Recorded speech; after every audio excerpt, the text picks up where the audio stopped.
Tidak banyak yang tahu jika Kecamatan Pundong Bantul, Yogyakarta memiliki sentra kerajinan keramik atau gerabah. Gaung Sentra Kerajinan Gerabah Kasongan membuat kawasan gerabah Pundong seolah tenggelam dengan kesederhanaan dan totalitasnya dalam berkarya. Padahal, hampir separuh keramik yang dipajang di Kasongan adalah hasil kreativitas warga Pundong.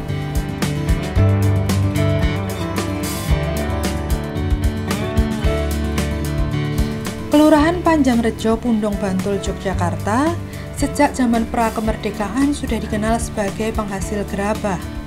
Saat itu, produksi yang dihasilkan baru sebatas peralatan rumah tangga saja, seperti keren atau tungku, kendil atau periuk, serta kuali. Namun, seiring dengan perkembangan zaman, produk keramik hasil karya warga Panjangrejo pun mulai berkembang. Vas bunga, guci, dan aneka hiasan rumah yang eksentrik pun mulai diproduksi.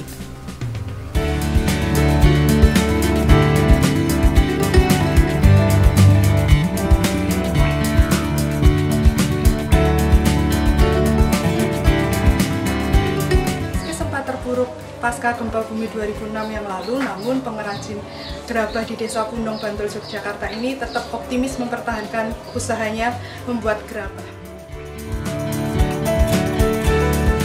Selamat siang, Pak. Selamat siang. Ya, siapa? Bapak siapa? Sunardi. Ini lagi bikin apa ini, Pak?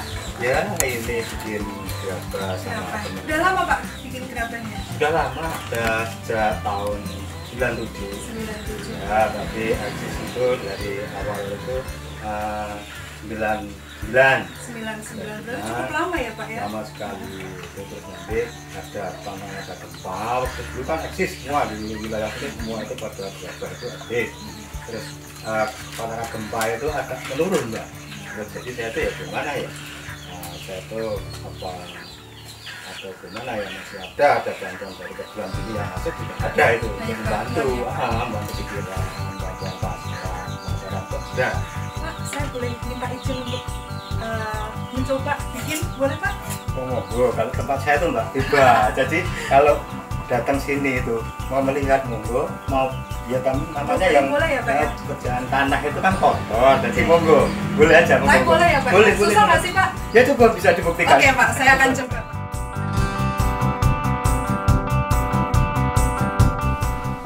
Sejak tahun 90-an, Sunardi atau akrab disapa Kang Nardi sudah menggeluti kerajinan gerabah.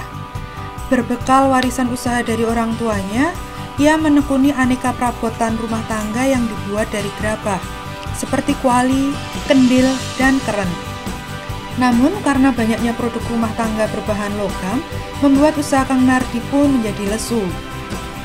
Ia pun kemudian berupaya mencari terobosan agar perekonomian keluarganya terus berjalan. Ia memberanikan diri meminta pekerjaan pada perajin di Kasongan, hingga akhirnya ia mampu berdiri sendiri menjadi pengusaha keramik yang terbilang sukses. Hingga akhirnya gempa bumi 2006 yang meluluhlantakkan kawasan Bantul Selatan membuat upaya Sunardi ludes. Tak satu pun harta yang dimilikinya bersisa. Rumah, sepeda motor hingga peralatan produksinya pun ludes disapu gempa. Bahkan keramik siap kirim sebanyak 2 kontainer pun hancur tertimpa rumah.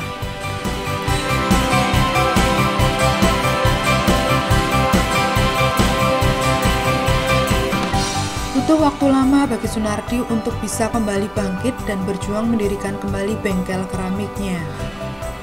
Beruntung, bantuan dari pemerintah serta sejumlah LSM yang peduli dengan korban gempa membuatnya bisa kembali bangkit. Satu persatu pesanan kembali datang, dan ia pun kembali bisa bekerja memutar perekonomian keluarganya. Ya kalau saya itu mulai belajar itu dari tahun 97 eksis itu dari tahun 99 itu tahun 2006 itu sampai 2006 itu lancar-lancar saja. Habis itu ada gempa. Ada gempa itu kan ya ada itu, tapi nggak stabil sebelum itu gempa itu. Ya agak menurun. Di samping agak menurun, teman-teman yang peduli menggeluti ini agak berkurang lagi. Tidak seperti yang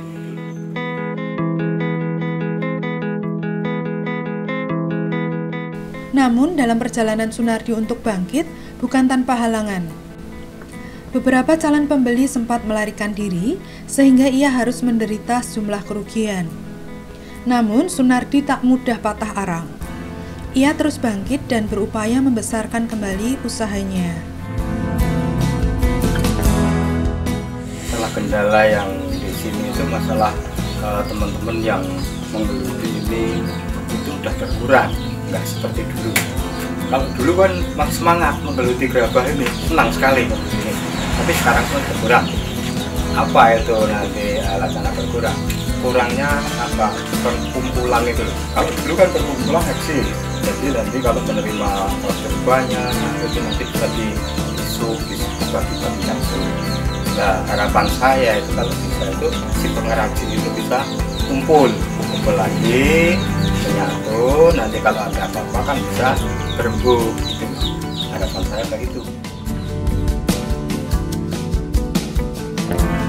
Di sisi teknis, Sunardi kini kesulitan untuk mencari tenaga kerja yang bisa membantunya dalam membuat gerabah.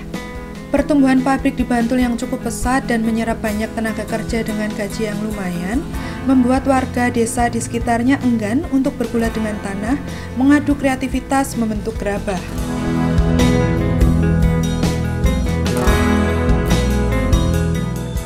Nah, pemirsa, tadi kita sudah lihat proses produksi pembuatan gerabah dan sejarah gerabah yang ada di Gunung Yogyakarta.